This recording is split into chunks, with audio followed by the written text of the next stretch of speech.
Hui Mosques are arranged along strict axial lines enforced by a series of courtyards creating symmetrical halls on the side.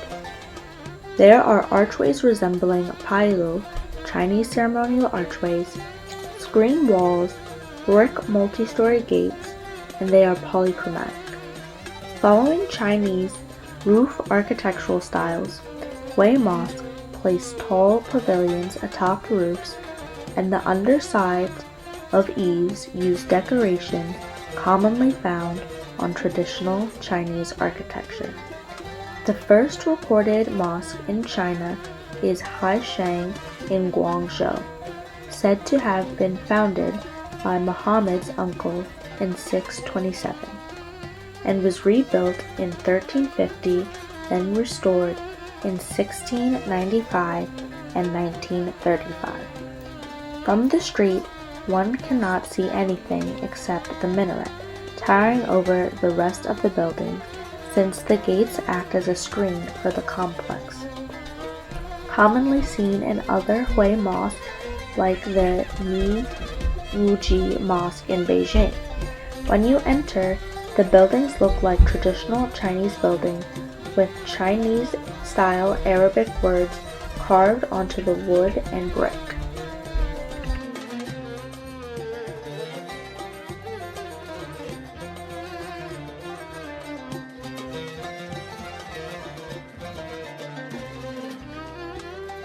Behind the second gate is the yuta, which is the large platform often used for ceremony or as congressional space. Congressional worship is not as common in other Chinese religions as it is in Islam. Therefore, worship spaces for other religions, such as Buddhism, Taoism, and Confucianism, do not require a large space.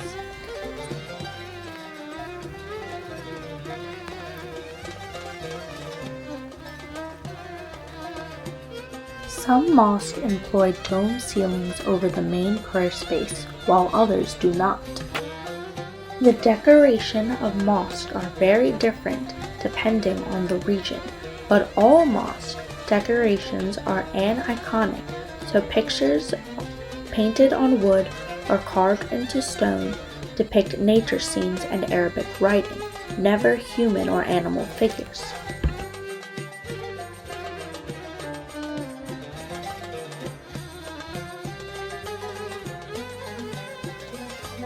Educational buildings are part of Muslim and Chinese religious institutions. The educational buildings for mosques are called madrasa. Mosques are part of a complex, with educational buildings affiliated with the religion complex either in or close by, and there are based on courtyard-style residential architecture, possibly because Muhammad's courtyard-styled house is believed to have been used for worship space. Worship hall, called masjid, must be entered through an east entrance since the mihrab is on the western wall facing Mecca. Commoners are not allowed in. Or the Tower of Light. It is so important to the people that it is also called Guangta Sea, normally being reserved for Buddhist imperial complexes. There are 4 interpretations of the name of the minaret. 1. It served as a lighthouse for ships coming to Guangzhou ports. 2. It determined the direction of the wind. 3. The muezzin, or caller, would call followers to prayer from the minaret. And 4. The height and unique shape were symbols of the power or light of Islam in Guangzhou at the time of the mosque construction. The white plaster minaret is elevated on a circular platform, towering over the complex at the southwest corner at 35.75 meters. Guangta houses a second, smaller minaret, elevated on a platform within it that may be older than the outer minaret, and is possibly based off of Laos-style pagodas. Here is the crescent wall. The minaret, while the most identifiable Islamic architectural component of a mosque, has Chinese influence and does not reach the height of many pagodas, to agree with Chinese government construction practices. From the Yutai, one can see part of the minaret, but to view the minaret fully, you have to enter a separate space.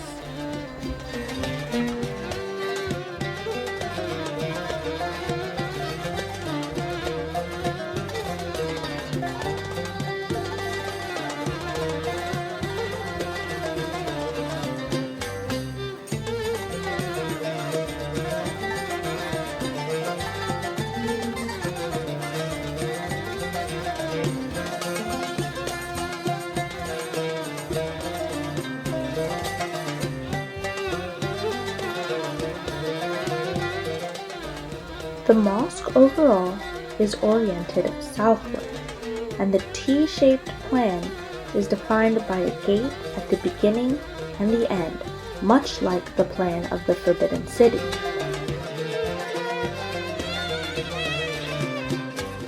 Also known as the Ox Street Mosque, in reference to the Muslim prohibition against eating pork and the ritual slaughter of oxen, it is oriented on an east-west axis and is not visible from the street due to a screen wall.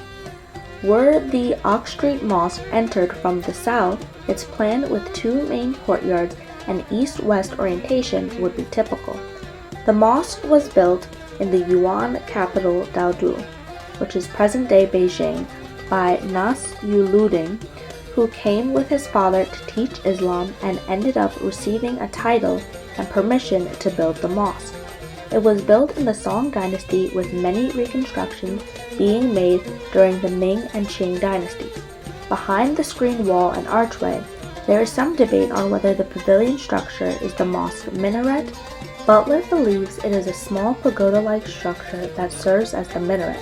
While that may have been the case at an earlier date, behind the ceremonial archway is a hexagonal pavilion called the Wang Yu Lao, the tower for viewing the moon. The roof decoration is typical for traditional Chinese architecture, and no paintings on the wood depict human or animal figures to follow Muslim law.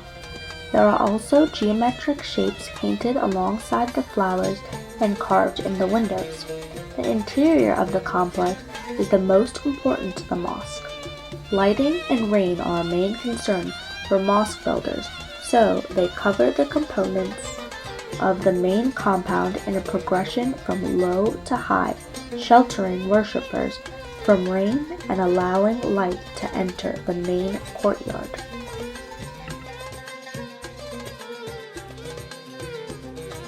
The configuration of the mosque within the urban setting is odd because one must do a 180-degree walk around the masjid in order to enter the interior sacred space. This multi-story building behind the masjid, named Bangkelo, constructed in the Qing period, is closer to what a minaret should be. The interior shows staircases leading up to where the caller would announce to the community when it was time to pray. The structure in front of the mosque behind the screen and ceremonial archway was most likely where the minaret was when the mosque was oriented differently. Today, because of the mosque orientation, the minaret is this structure you see before you now.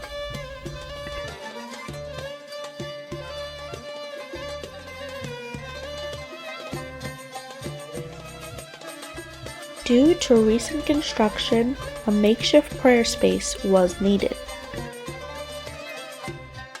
The mosque also has a mausoleum section dedicated to its imam, religious leaders during the late 13th and early 14th century.